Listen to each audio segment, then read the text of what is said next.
안녕하십니까, 최영주 전문가입니다. 자, 어제 우한 폐렴 관련주도 좀 급락한 것들이 많았죠. 예. 자, 이제 테마는 끝인가? 그리고 어제 중국장이 심하게 갭다운하면서 제가 어제 예상했던 대로 어제 저점을 대충 잡았어요. 그죠? 코스닥은 상승으로 또 전환해서 끝났고 코스피도 보합까지 올라오는 이건 좋은 흐름을 보였는데, 자, 우한 폐렴 관련주들하고 이제 지수하고 어떻게 상관관계가 되는지 이제 흐름을 또 한번 추가로 예측을 해 보겠습니다. 자, 시작하기에 앞서서 지금 굉장히 힘든 순간인데 우한 폐렴 때문에 또 그 해칭하려고 또 추격하신 분들이 상당히 많아요. 제가 지금 상담을 많이 받고 있는데 아마 괴로운 순간들이 지금 진행이 되고 있을 거예요. 예. 자, 일단 시장에서 강했던 종목들이 마스크, 그죠? 마스크가 제일 강했죠. 왜냐하면 뭐 특별히 지금 백신이 나오지 않는 상태였기 때문에 50, KM, 웰크론, 모나리자가 각도가 좀 제일 셌어요, 그죠? 파로도 각도가 셌는데 얘는 이제 손세정제로 좀 분류가 되고요. 그 외에도 뭐 마스크 자회사가 마스크 한다 뭐 이런 업체들도 막 올라오고 그랬었죠. 자, 대표적인 거 각도를 한번 보시면 어제 제가 장 시작 전에 말씀드린 게 뭐였냐면은 이제 이런 것들이 조금 안정이 될 때, 그러니까 시장의 분위기가 좀 안정이 되면 얘네들이 일단 급락을 할 거라고 말씀드렸죠. 그죠? 급락을 하고 뭐가 된다? 이제 이평선들을 만나기 시작한다고 말씀드렸어요. 벌써 어제 만났죠. 5일선 한번 만났죠.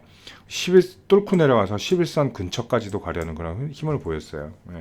이제 이러면서 이제 단기 단타들이 더 좀 뭐랄까 꼬인다고 말씀드리는 게 맞겠네요. 그죠? 좀 또 꼬인다고 말씀드릴 텐데 이제부터는 심리선들이 달라요. 거래량이 많이 터진 윗꼬리 부분에서 이제 밀려나간 사람들이 많죠. 어제 시가 자리만 해도 50은 마이너스인 사람을 찾아보기 어려웠어요. 그죠? 이제는 많다는 거죠. 왜냐하면 이제 어제 중국장을 출발하는 걸 보시고 막 슛을 들어가신 분도 계신다는 얘기죠. 그죠? 아, 이제 시작이구나. 맞아요. 맞습니다. 우한 폐렴은 시작도 안 했을 수도 있어요. 지금보다 피해자가 더 많을 수도 있지만 증시 해석은 또 다르다는 거죠. 그죠? 정점을 찍고 확진자 수가 더 늘지 않거나 오늘만 해도 이제 사망자 수는 늘진 않았어요. 그죠? 사망자 수가 늘지 않거나 특히나 우리나라에 사망자가 없거나 이러면 이제 급락할 가능성들도 있죠. 이런 종목들이. 자, 이 시간적으로 한번 볼게요. 시간적으로 딱 보시면 자, 초반에 시가 뜨고 당연히 상승을 떴죠. 그리고 어느 정도 또 슈팅을 또 줬어요. 그리고 눌렸다가 올라가더니 중국 시장 개시가 되면서 이제 다시 빠지죠. 그죠? 그러면서 요 박스를 견뎌내지 못하고 오후 되면서 급락이 나오잖아요. 그죠? 이런 형식이라는 얘기죠. 지수하고 거꾸로 가는 거죠. 이제는. 그죠? 지수 해증 역할을 얘가 하고 있었다는 얘기가 되겠죠. 자, KM도 마찬가지예요. KM도 굉장히 강했다가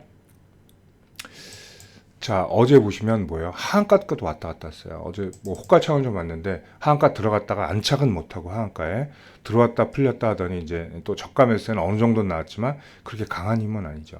근데 얘도 멈추는 자리는 어디다? 뻔하다는 얘기예요. 어디예요? 요러죠, 요 자리예요. 멈추던 자리. 그렇죠? 여기서 거래량 굉장히 많이 싣고 갭으로 뽑아 올린 자리. 그렇죠? 여기가 틈이 갭이죠. 그리고 채우고 채운 자리 거기까지 결국 빠졌다는 얘기죠. 그렇죠? 결국 오늘은 시가에 아무 짓도 하지 않는다면 11선을 거의 만나면서 시작할 확률이 높다는 거죠. 이제 11선 매매로 돌변하는 거죠. 그리고 어제 말씀드린 것처럼 장대 음봉이 나오면 5일선이 꺾인다고 말씀드렸고 드디어 꺾였고 오늘 시가가 당연히 5일선 아래서 출발하게 되면 더 꺾여서 이제 11선과 5일선의 대들을 맛보게 되겠죠. 그리고 21선이 올라오면서 또 이제 저점들을 잡게 될 거예요. 자,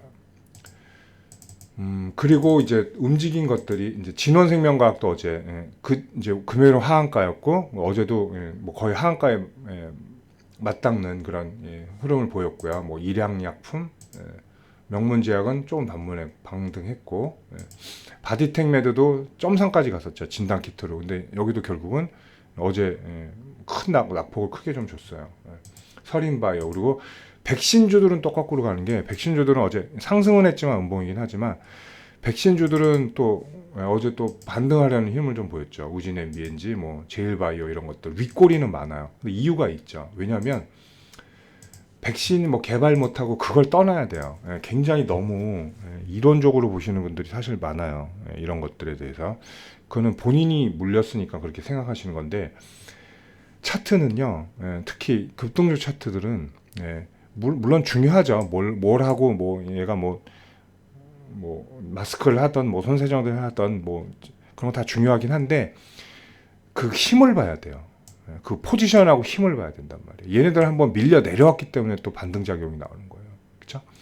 절대로 급등을 한 애들은 이렇게 그냥 내리꽂아 죽진 않아요. 그렇죠? 흔들 하다 죽는다는 얘기예요.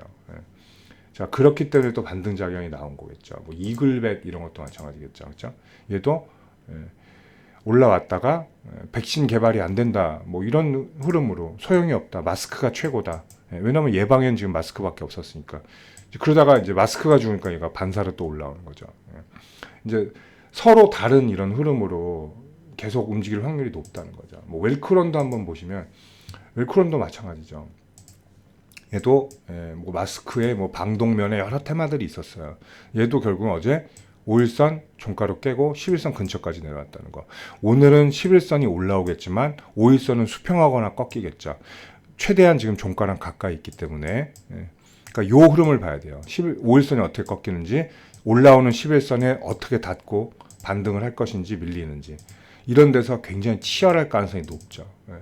사실 이평선 외에도 볼 수 있는 지지와 저항들은 상당히 많아요. 뭐 T에서도 있고 분에서도 있고. 그런데 모든 사람이 보는 그 지점에서 쏟아지는 물량도 절대로 무시할 수 없다는 거죠. 그렇죠?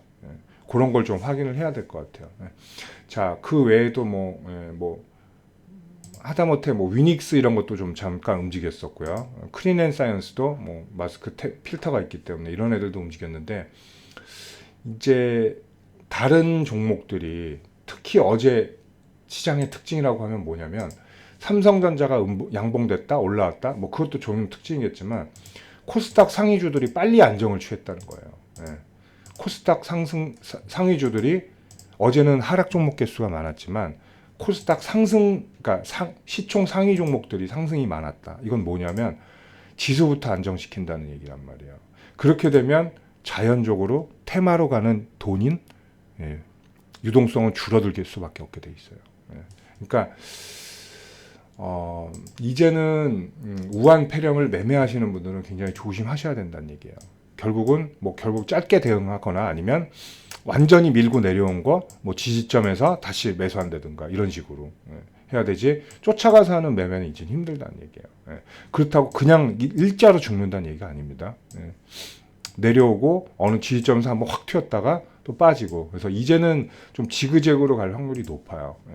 물론 얘가 11,150원을 영원히 고점 못 찍는다라고 말씀드리는 건 아니에요. 뭐 나중에 뭐 또 어떤 병이 날 수도 있고, 중국이 뭐 그렇게 박쥐 먹고 막 더러운 것들 먹는데 병이 또 안 나겠습니까? 나중에 또 뭐 분명히 또 어떤 재앙 같은 그런 병들이 또 돌겠죠. 그러면 뭐 또 오공이 오를지 모르지만, 지금 뭐 그건 우리 국민들도 아니고 전 세계인들 바라는 건 아니겠죠. 단기 고점은 이쪽일 가능성이 이제 높죠. 그렇죠? 이렇게 끝난다는 게 아니에요. 또 맞고 반등했다가 죽고 이런 것들. 이제는 뭐가 있냐면 수익 실현 하방 압력이 많다는 거예요. 뭐냐면 병이 진정될 가능성이 높다는 거. 우한 폐렴은 퍼지지만 추가 확산이 안다면 증시는 V자 반등을 노린다는 거. 그렇죠? 그렇기 때문에 이제 올라오면 매도하려는 그런 세력들이 많다는 거예요. 그렇죠? 그런 심리들이 많다는 거. 그걸 잘 보셔야 돼요. 그래서 짧게 좀 대응을 하셔야 된다는 거. 그리고 밑에서 바닥에서 다시 한번 튀었던 테마들도 뭐 단기 싼 고점을 간다는 생각을 가지실 필요까지는 없어요. 그렇죠? 반등을 하겠지만 얘도 마찬가지로 하방 압력은 생긴다는 거. 매도에 대한 하방 압력. 그렇게 좀 보시면 되고요. 자, 그리고 우한 폐렴에 이어서 오늘 지수 약간 설명을 좀 해드릴게요. 장 개시 전이니까. 어제 제가 말씀드린 베스트 케이스로 나왔어요. 뭐냐면 제가 중국을 말씀드렸는데 중국은 제가 어제 8% 정도 예상을 했죠. 시가 8%, 심하면 9%까지 나올 수 있다. 한 8% 정도라고 말씀드렸는데 정확하게 시가가 마이너스 8.73이었어요. 그리고 그 저가 밑으로 내려가진 않았죠. 낙폭을 줄이긴 했으나 윗꼬리도 달렸다는 거죠. 중국은 이제 2주간 쉬었던 것들을 이제 반영을 한 거고요. 그렇기 때문에 미국은 독단적으로 다시 반등을 할 수 있었던 거죠. 자, 뭐 나스닥 같은 경우는 1% 넘게 반등했죠. 1.3% 이렇게 됐고, 이제 중국이 이제 오늘이 중요한데 오늘도 이제는 얘를 채우러 가는 그런 시간이 이제 필요하죠. 근데 워낙 이 갭이 8% 여기까지 보면 한 7% 가까이 되기 때문에 이 갭을 채우는데 상당한 시간이 걸릴 거예요. 이제 옆으로 기고, 이제 제일 나쁜 건 뭐냐면 옆으로 기는 시간이 길어지면 안 된다는 거. 길어지면 반드시 뭐다? 2716.70을 반드시 또 깬다는 거예요. 어느 정도 올라왔다 내려왔다 작용을 좀 해줘야 되고요. 자, 그리고 우리나라 장도 마찬가지로 어제 고점이 다음 주는 몰라요. 다음 주는 또 어떤 뭐 우한 폐렴이 뭐 최악으로 또 치달을 수도 있어요. 물론 그렇지 않길 바라지만, 그렇지 않기를 전제로 할 때는 이 저점이 이번 주 저점을 깨면 절대로 안 돼요. 이번 주 어제가 시작이고 이번 주는 뭐 쉬는 날도 없고 금요일까지 스트레이트로 가는데, 금요일까지 이 저점을 깨면 정말 좋지 않아요. 근데 이 저점은 안 깨겠지라고 하기엔 너무 그렇게 멀지 않다는 거예요. 최근 생각해 보시면 요새 뭐 몇 프로 깨고 이런 것들은 쉽게 나오죠. 그죠? 이런 것들 한번 계산해 보셔야 된다는 거예요. 그래서 이번 주는 어떻게든지 630 아래로 가지 않고, 자, 코스피도 마찬가지로 자, 2050까지 열려 있지만 실제로 가면 안 된다는 거죠. 어제의 저점이 2082.74 여기 밑으로 가지 않는 거, 이게 좋습니다. 그리고 요 음봉들을 이제 어떻게 소화하느냐. 오늘도 올려치면은 윗꼬리는 분명히 발생할 거예요. 그렇게 장을 대응하고 쫄 필요는 없어요, 시장에. 그러나 뭐예요? 너무 낙관하고 정말 들이대는 매매는 또 비추라고 저는 말씀을 드릴게요. 자, 하단 클릭하셔서 자, 우리 지금 보시는 영상 하단 클릭하시면 최강주 무톡방, 무료 카톡방으로 가는 루트가 있습니다. 그쪽 클릭하셔서 저희 무톡방 오셔서 한번 정보도 나누고 종목도 한번 같이 분석해보는 그런 시간을 한번 가져볼게요. 오늘도 성투하시기 바랍니다. 감사합니다.